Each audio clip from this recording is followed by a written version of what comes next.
So, do you like holidays where your dollar goes really far? Do you like mountains, like the really big ones? Do you like deserts, glaciers, beaches, and nature in general? Well, if you said yes to that, then I'd say Chile is a country you would like to visit. It's a country that really does have a lot to offer, and maybe more than you would think. Chile is the southernmost country in the world, and its name stands for the end of the world, hence it being so far south. So now I guess you're wondering, where is Chile? Well, it's in the southern portion of South America. Land-wise, approximately half of the country borders to Argentina, Bolivia and Peru, with the other half surrounded by sea. The country's border with Argentina is separated by the Andes, which extend from the southernmost portion of Chile all the way up to the north. These Andes have an average height above sea level of over 4,000 metres, making it one of Chile's biggest attractions. Carefully if you're going in winter though, because it can get quite chilly up there.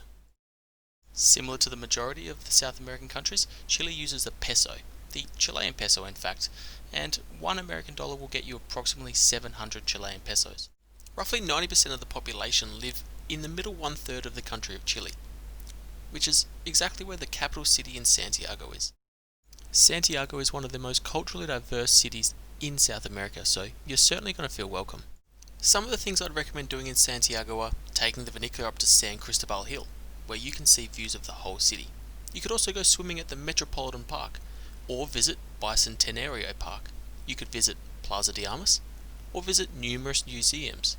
You could check out the Central Market, and last but not least, I'd certainly recommend going on a tour into the Andes. Regardless of the month of the year, there's always going to be something to see. Valparaiso is a city that's only 90 minutes away from Santiago, located on the coast. If you're interested in the beaches and seeing an interesting looking city with vibrant colours, then it's worth a look. If you do happen to go north, you can visit El Tatio, which is the third largest geyser in the world, or you can just visit the numerous picturesque deserts. If you do happen to venture south of Santiago, you should visit the Saltos de Lago waterfalls. There's a beautiful piece of nature, with the waterfalls spanning over 450 metres wide. If you're looking for snow, ice and just in general cooler weather, you should venture further south to Patagonia. Having been there myself, I can guarantee you it will not disappoint. There's a reason why you see every man and his dog wearing Patagonia t-shirts, and that's because it's darn good.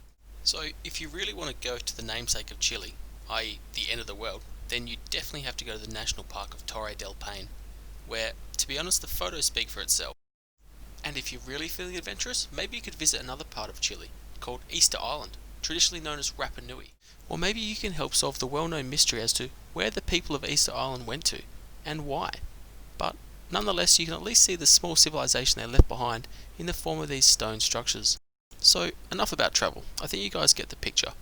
But if you're interested in trying some of the foods within Chile, you'll find a lot of different cultural dishes and recipes available. If you like wine, you can find it's very cheap. Same with cheese. They have a lot of great different style cheeses throughout Chile. If you go to Chile though, you certainly can't leave without trying the empanadas. The empanadas are pastries filled with different kinds of meats, cheeses, and basically anything.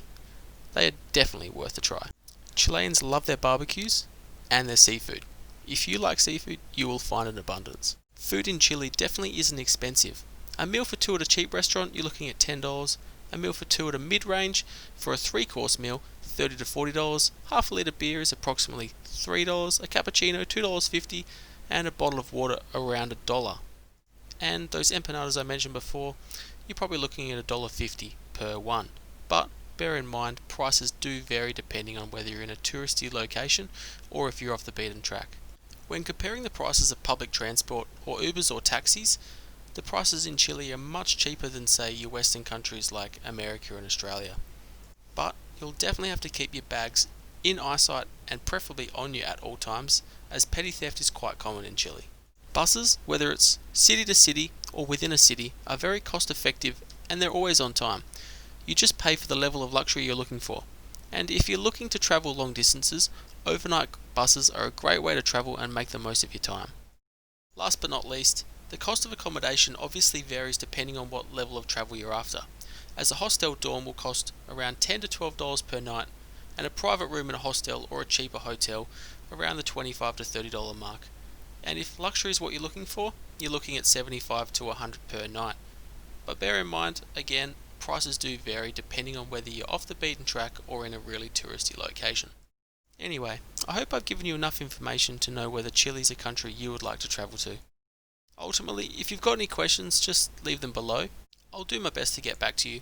And maybe you've got something that you can teach me about this country. I'm certainly curious to hear people's opinions.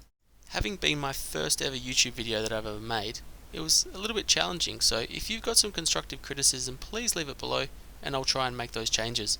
Or if you've got a video idea or a topic you'd like discussed, again leave it below and I'll do my best to make that video.